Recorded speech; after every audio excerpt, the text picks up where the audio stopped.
Assalamualaikum warahmatullahi wabarakatuh. Perkenalkan, nama saya Nurnaila Saputri dengan NIM 2502016069. Saya berasal dari Prodi Administrasi Publik kelas B.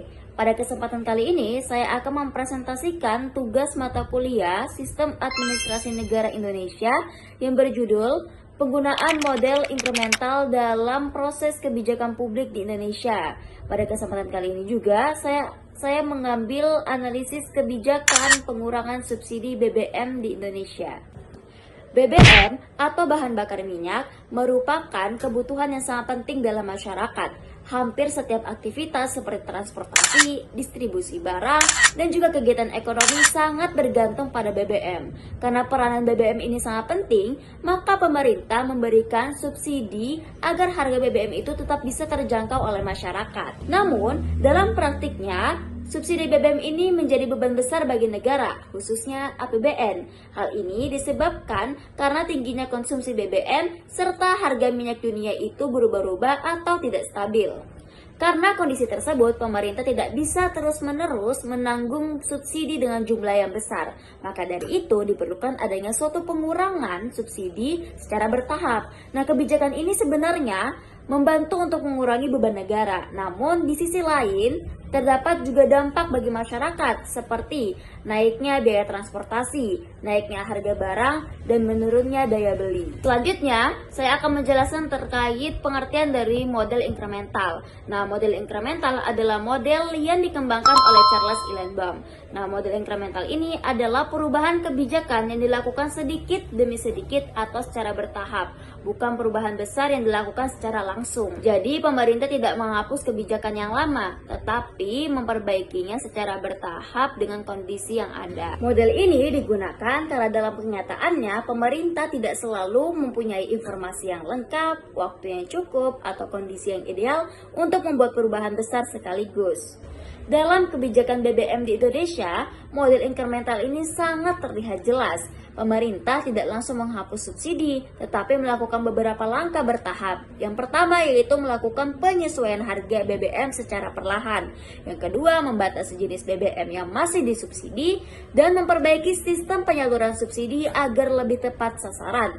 Misalnya, menggunakan sistem digital My Pertamina. Nah, tujuan dari langkah bertahap ini adalah agar masyarakat bisa menyesuaikan diri dan tidak terjadi gejolak sosial yang terlalu besar. Nah, dalam kebijakan ini ada beberapa pihak yang terlibat. Yang pertama adalah pemerintah pusat seperti Presiden, Kementerian ESDM, kemudian BPH Migasih yang membuat kebijakan energi. Yang kedua adalah Kementerian Keuangan yang mengatur anggaran subsidi dalam APBN.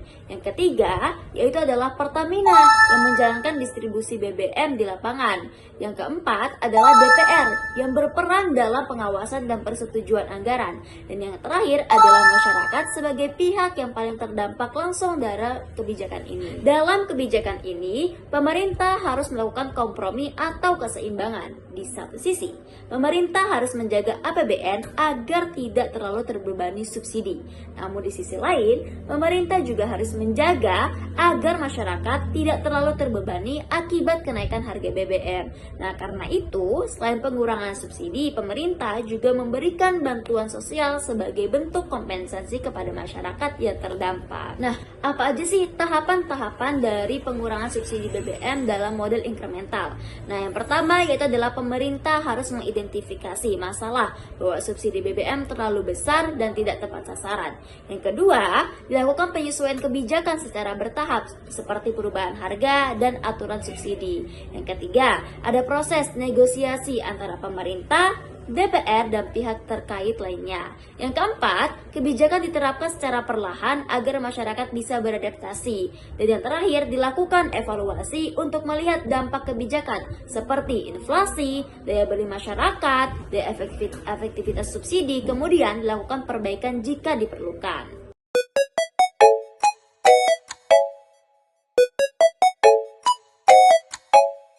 dalam kebijakan pengurangan subsidi BBM di Indonesia ini, pelaksanaannya itu terdapat beberapa hambatan. Yang pertama adalah penolakan dari masyarakat karena kenaikan harga BBM yang langsung terasa di kehidupan sehari-hari.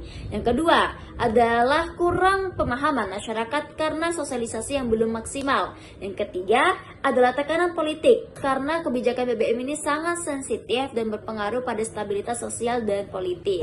Nah, untuk kesimpulannya adalah kebijakan pengurangan subsidi BBM di Indonesia ini sangat sesuai menggunakan model inkremental karena dilakukan secara bertahap. Nah, model ini membuat kebijakan lebih aman secara sosial karena tidak menimbulkan perubahan mendadak, tetapi kelemahannya adalah perubahan menjadi lebih lambat. Mungkin